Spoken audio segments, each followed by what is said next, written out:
Judgement या अन्य किसी जानकारी के लिए दिए गए नंबर पर मैसेज करें। आज के केस स्टडीज के इस लेक्चर में बात करेंगे एक ऐसे जजमेंट की जिसमें निचली अदालत को दिशा निर्देश भी भेजे गए हैं और ये जजमेंट वाकई में पति के लिए बहुत अच्छा जजमेंट है, बहुत बढ़िया जजमेंट है। पति को रिलीफ देगा क्योंकि दिशा निर्देश जब उच्च न्यायालय या सर्वोच्च न्यायालय ट्रायल कोर्ट को भेजती है तो जो आप बार बार ये कहते हो कि साहब मेरे केस में ट्रायल कोर्ट ने गलत तरीके से आदेश कर दिया, गलत तरीके से मेंटेनेंस लगा दिया, भारी भरकम मेंटेनेंस लगा दिया, ये आपकी शिकायत पूरी तरीके से क्लियर हो जाएगी क्योंकि इसमें ये बात कही गई है और साथ में ये भी कहा गया है कि जब भी इस तरीके के मेंटेनेंस के मामले आते हैं तो उन मामलों में कोर्ट को अब कौन कौन सी बात का ध्यान रखना होगा और इन बातों को ध्यान रखने के बाद किस सेक्शन का ध्यान रखने के बाद फिर कोर्ट को उस केस में मेंटेनेंस का आदेश करना है। तो चलिए आज के केस स्टडीज के इस लेक्चर में बात करेंगे एक ऐसे जजमेंट की जो पति के लिए बहुत ही अच्छा और बहुत ही बढ़िया जजमेंट है। और पति की जो शिकायत थी कि कोर्ट बिना सोचे समझे, बिना देखे, बिना किसी कारण के मेंटेनेंस तय कर देती है या अत्यधिक मेंटेनेंस तय कर देती है, शायद ये शिकायत पति की इस जजमेंट के बाद और इन दिशा निर्देशों के बाद पूरी तरीके से समाप्त हो जाएगी। जय जिनेंद्र मुकेश जैन। वीडियो को लाइक और शेयर कर दीजिए और इस तरह जजमेंट्स पाने के लिए दिए गए नंबर पर आप हमें संपर्क कर सकते हैं। दरअसल मामला कुछ इस प्रकार से है कि यहाँ पर पति पत्नी के बीच में विवाद हो जाता है और पत्नी पति के ऊपर मेंटेनेंस का केस सीआरपीसी की धारा 125 के अंतर्गत न्यायालय में प्रस्तुत कर देती है और न्यायालय यहाँ पर पति की इनकम को देखते हुए पत्नी के पक्ष में मेंटेनेंस का आदेश सुना देती है। जब पत्नी के पक्ष में मेंटेनेंस का आदेश हो जाता है तो पति इस बात को संतुष्ट नहीं होता है। पति को ऐसा लगता है कि पत्नी को इतना भरण पोषण नहीं मिलना चाहिए था और पति उच्च न्यायालय इलाहाबाद पहुंच जाता है। जब पति उच्च न्यायालय इलाहाबाद पहुंचता है तो उच्च न्यायालय इलाहाबाद ये देखती है कि पति की सैलरी 65,000 रुपये महीने की है, लेकिन पत्नी पति की जो इनकम है उसे 1,20,000 रुपये बता रही है। पत्नी पति की इनकम 1,20,000 रुपये बता रही है। ऐसा कई मामलों में देखा जाता है कि पति की जो इनकम होती है दरअसल पत्नी उसे डबल, तिबल, चौबल ऐसे करके कोर्ट में बताती है। वैसे यहाँ पर पत्नी बता रही है कि भाई पति 1,20,000 रुपये महीने कमाता है, लेकिन पति ने अपनी तरफ से प्रूफ दिया कि उसकी जो सैलरी है मात्र 65,000 रुपये महीने की है और कोर्ट ने यह देखते हुए कि पति की जो सैलरी है वो 65,000 रुपये महीने की है, इस कारण से इस मामले में पत्नी के पक्ष में 18,000 रुपये महीने का भरण पोषण कोर्ट ने तय कर दिया। तो जब पति ने इस मामले में कहा कि पत्नी को 18,000 बहुत अधिक दिया जा रहा है, ये नहीं मिलना चाहिए था, पत्नी सक्षम है, पति की तरफ से जो भी कहा जाता है वो सब कुछ कहा जा रहा था, तो इस मामले में कोर्ट ने यह कहा कि पति एक सक्षम व्यक्ति है क्योंकि आपकी सैलरी है और अच्छी खासी सैलरी है, 65,000 आपको मिल रही है। आपकी पत्नी भलाई कह रही कि वो 1,20,000 कमा रहा है, लेकिन हम 65,000 ही मानेंगे जो हमारे पास प्रमाण है। तो आप एक सक्षम व्यक्ति हैं और आप अपनी पत्नी का भरण पोषण और अपने बच्चों का भरण पोषण के दायित्व से नहीं बच सकते, आपको देना पड़ेगा। लेकिन कोर्ट ने साथ में ये भी कहा कि जो ट्रायल कोर्ट ने लगभग 18,000 रुपए जो तय किया है वो लगभग 27% के आसपास आपकी सैलरी का है, तो ये अत्यधिक नहीं है एक सक्षम व्यक्ति के लिए।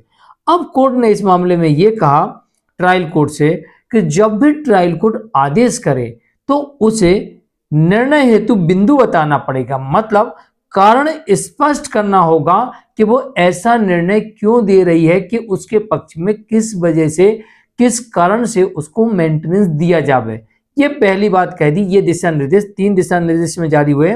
पहला ये कहा कि निर्णय हेतु बिंदु यानी निर्णय किस वजह से दिया ये बताना पड़ेगा आपको, ताकि पति के मन में ये डाउट न रहे कि कोर्ट ने गलत आदेश पास किया। जैसे मैंने पहले किया, कई बार पति को लगता गलत कर दिया, ज्यादा कर दिया, तो कोर्ट कह रही उसमें कारण लिखिए आपने क्यों किया।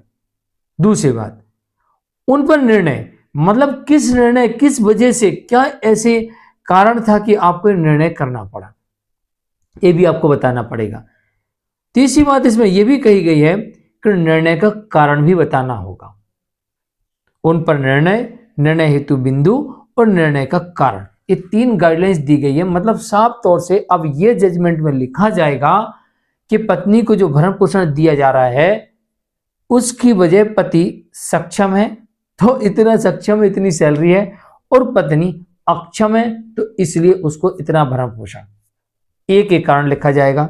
दूसरा यह लिखा जाएगा कि भैया पति की गलती क्या है और जिसकी वजह से पत्नी बिना किसी कारण के या पत्नी के पति की गलतियों की वजह से वो अलग रह रही है, ये भी बताना पड़ेगा कोर्ट को अपने जजमेंट में कि क्या आया सामने, आपने क्या देखा कि भाई पति की गलती है और उस गलती की वजह से आपने पत्नी को मेंटेनेंस तय किया। अगर ये आ गया कि पति की कोई गलती नहीं है तो फिर पत्नी बिना किसी कारण के लग रह रही तो फिर उसे नहीं मिलेगा। तो अब कारण भी बताना पड़ेगा और फिर ये भी बताना पड़ेगा कि भाई पति की जो सैलरी है और वो पर्याप्त उसके पास है कि उसके पास भैया माता है, पिता है, भाई है, बहन है, लोन है, ये सारा काटने के बाद अब पति के पास इतना पैसा बचता है तो इतने पैसे में से हम उसको इतना पैसा दे रहे हैं। तो ये भी अब आपको कोर्ट उसमें अपने निर्णय में बताना पड़ेगा। तो ये 3 बिंदु पे कोर्ट ने दिशा निर्देश जारी किए हैं कि निर्णय हेतु बिंदु यानी स्पष्ट करना पड़ेगा कि किन कारणों से, इसे कहते हैं ना इश्यूज कोर्ट ने तय किए, तो किस कारण से वो बताना पड़ेगा, इन कारणों से। फिर उन पर निर्णय क्या लिया आपने, किस कारण से क्या निर्णय लिया वो बताना पड़ेगा और फिर निर्णय का कारण कि भाई इस वजह से हम ऐसा निर्णय देते हैं, ये स्पष्ट करना पड़ेगा ताकि जो पति है वो बिना वजह अपील में न जाए। वो निर्णय पढ़ने के बाद समझ जाए कि भाई क्यों लगा मेरे केस में, क्यों लगाया कोर्ट ने, ये क्लियर हो जाए। तो यहाँ पर ये 3 चीजें बहुत स्पष्ट कर दी कोर्ट ने। तो मुझे लगता है कि जो पति की शिकायत रहती थी अब दूर हो जाएगी। और दूसरी बात, अगर पति को फिर भी लगे कि मेरे केस में गलत आदेश हुआ है तो बिंदुओं से स्पष्ट हो जाएगा कि भाई जैसे अभी कुछ दिन पहले एक जजमेंट आया था जिसमें कोर्ट ने कहा कि पत्नी बिना किसी कारण के अलग रह रही है और फिर भी कोर्ट ने मेंटेनेंस तय कर दिया। तो इलाहाबाद हाई कोर्ट ने फिर से उस केस को वापस फैमिली कोर्ट भेजा और कोर्ट से कहा कि आपने जो लिखा है इसे स्पष्ट करो और फिर से नया जजमेंट बनाओ कि भाई अगर बिना किसी कारण के लग रह रही तो फिर वो मेंटेनेंस नहीं आपको देना चाहिए था, आप सुधार करिए उसमें। और अगर कोई कारण है गलती से जजमेंट में कोई त्रुटि हुई छपने में तो उसे क्लियर करिए। तो अब स्पष्ट कारण लिखा जाएगा। तो आज की केस स्टडीज के इस लेक्चर में इतना ही। जजमेंट आता है इलाहाबाद हाई कोर्ट की तरफ से और इसमें स्पष्ट कर दिया गया है और सभी न्यायालय को दिशा निर्देश कर दिया गया है। और ये जो इसमें जो फैमिली कोर्ट और प्रधान न्यायाधीश हैं उन सभी को ये दिशा निर्देश भेजे गए हैं इलाहाबाद हाई कोर्ट की तरफ से।